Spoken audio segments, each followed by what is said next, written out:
ओम श्री सद्गुरुवे नमः। ओम नमो भगवते वासुदेवाय। अथ सप्तमो अध्याय। अथर्ववेद की शाखाएं और पुराणों के लक्षण। सूत जी कहते हैं, शौनकादि ऋषियों, मैं कह चुका हूँ कि अथर्ववेद के ज्ञाता सुमंतु मुनि थे।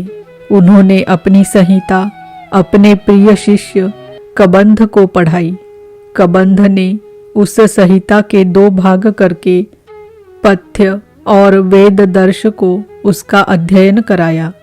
वेद दर्श के 4 शिष्य हुए, शोकलायनी, ब्रह्मबली, मोदोष और पिप्पलायनी।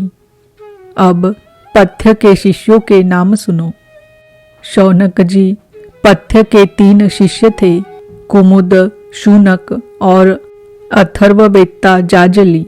अंगिरा गोत्रोत्पन्न शूनक के 2 शिष्य थे, बभ्रू और सैंधवायन। उन लोगों ने 2 संहिताओं का अध्ययन किया। अथर्ववेद के आचार्यों में इनके अतिरिक्त सैंधवायनादि के शिष्य सावर्ण्य आदि तथा नक्षत्रकल्प, शांति, कश्यप, आंगिरस आदि कई विद्वान और भी हुए। अब मैं तुम्हें पौराणिकों के संबंध में सुनाता हूँ।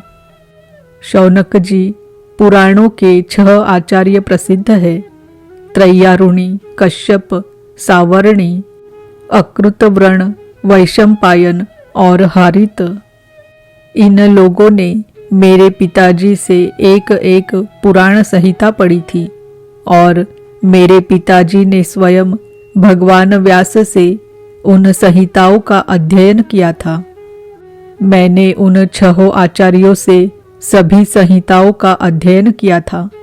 उन 6 संहिताओं के अतिरिक्त और भी 4 मूल संहिताएं थी। उन्हें भी कश्यप, सावर्णी, परशुराम जी के शिष्य अकृतव्रण और उन सब के साथ मैंने व्यास जी के शिष्य श्री रोमहर्षण जी से, जो मेरे पिता थे, अध्ययन किया था।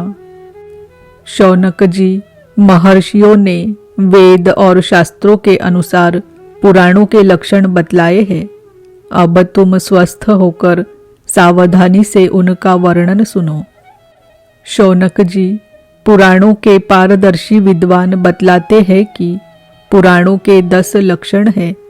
विश्वसर्ग, विसर्ग, वृत्ति, रक्षा, मनवंतर, वंश, वंशानुचरित, संस्था, हेतु और अपाश्रय। कोई कोई आचार्य पुराणों के 5 ही लक्षण मानते हैं।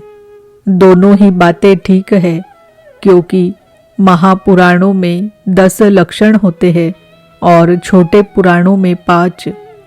विस्तार करके 10 बतलाते हैं और संक्षेप करके 5। अब इनके लक्षण सुनो। जब मूल प्रकृति में लीन गुण क्षुब्ध होते हैं, तब महत्तत्व की उत्पत्ति होती है। महत्तत्व से तामस, राजस और वैकारिक अर्थात सात्विक 3 प्रकार के अहंकार बनते हैं। त्रिविध अहंकार से ही पंच तन्मात्रा, इंद्रिय और विषयों की उत्पत्ति होती है। इसी उत्पत्ति क्रम का नाम सर्ग है। परमेश्वर के अनुग्रह से सृष्टि का सामर्थ्य प्राप्त करके महत्तत्व आदि पूर्व कर्मों के अनुसार अच्छी और बुरी वासनाओं की प्रधानता से जो यह चराचर शरीरात्मक जीव की उपाधि की सृष्टि करते हैं, एक बीज से दूसरे बीज के समान इसी को विसर्ग कहते हैं। चर प्राणियों की अचर पदार्थ वृत्ति अर्थात जीवन निर्वाह की सामग्री है। चर प्राणियों के दुग्ध आदि भी इनमें से मनुष्यों ने कुछ तो स्वभाववश कामना के अनुसार निश्चित कर ली है और कुछ ने शास्त्र के आज्ञानुसार। भगवान युग युग में पशु पक्षी, मनुष्य, ऋषि, देवता आदि के रूप में अवतार ग्रहण करके अनेकों लीलाएं करते हैं। इन्हीं अवतारों में वे वेद धर्म के विरोधियों का संहार भी करते हैं। उनकी यह अवतार लीला विश्व की रक्षा के लिए ही होती है, इसलिए उसका नाम रक्षा है। मनु देवता, मनुपुत्र, इंद्र, सप्तर्षि और भगवान के अंशावतार, इन्हीं 6 बातों की विशेषता से युक्त समय को मनवंतर कहते हैं। ब्रह्मा जी से जितने राजाओं की सृष्टि हुई है, उनकी भूत, भविष्य और वर्तमान कालीन संतान परंपरा को वंश कहते हैं। उन राजाओं के तथा उनके वंशधरों के चरित्र का नाम वंशानुचरित है। इस विश्व ब्रह्मांड का स्वभाव से ही प्रलय हो जाता है। उसके 4 भेद हैं, नैमित्तिक, प्राकृतिक, नित्य और आत्यंतिक। तत्वज्ञ विद्वानों ने इन्हीं को संस्था कहा है।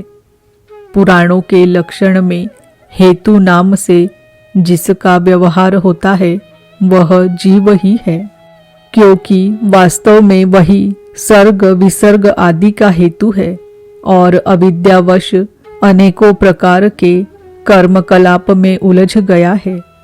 जो लोग उसे चैतन्य प्रधान की दृष्टि से देखते हैं, वे उसे अनुशयी अर्थात प्रकृति में शयन करने वाला कहते हैं, और जो उपाधि की दृष्टि से कहते हैं, वे उसे अव्याकृत अर्थात प्रकृति रूप कहते हैं।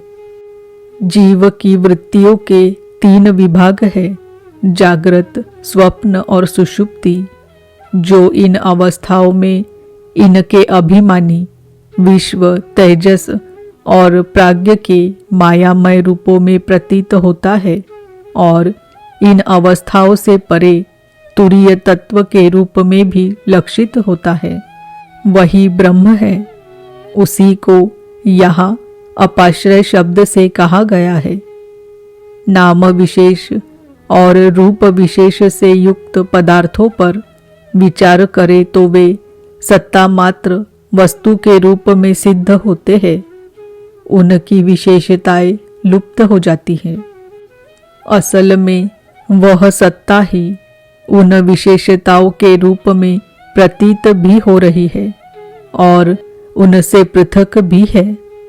ठीक इसी न्याय से शरीर और विश्व ब्रह्मांड की उत्पत्ति से लेकर मृत्यु और महाप्रलय पर्यंत जितनी भी विशेष अवस्थाएं हैं, उनके रूप में परम सत्य स्वरूप ब्रह्म ही प्रतीत हो रहा है और वह उनसे सर्वथा पृथक भी है। यही वाक्य भेद से अधिष्ठान और साक्षी के रूप में ब्रह्म ही पुराणोक्त आश्रय तत्व है। जब चित्त स्वयं आत्मविचार अथवा योगाभ्यास के द्वारा सत्वगुण, रजोगुण, तमोगुण संबंधी व्यावहारिक वृत्तियों और जागृत स्वप्न आदि स्वाभाविक वृत्तियों का त्याग करके उपराम हो जाता है, तब शांत वृत्ति में तत्वमसि आदि महावाक्यों के द्वारा आत्मज्ञान का उदय होता है।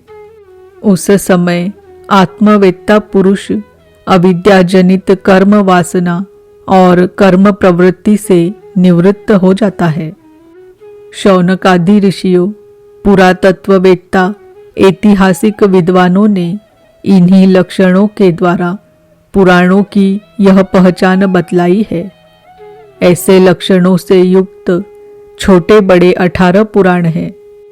उनके नाम ये हैं: ब्रह्म पुराण, पद्म पुराण, विष्णु पुराण, शिव पुराण, लिंग पुराण, गरुड़ पुराण, नारद पुराण, भागवत पुराण, अग्नि पुराण, स्कंद पुराण, भविष्य पुराण, ब्रह्म वैवर्त पुराण, मार्कंडेय पुराण, वामन पुराण, वराह पुराण, मत्स्य पुराण, कूर्म पुराण और ब्रह्मांड पुराण।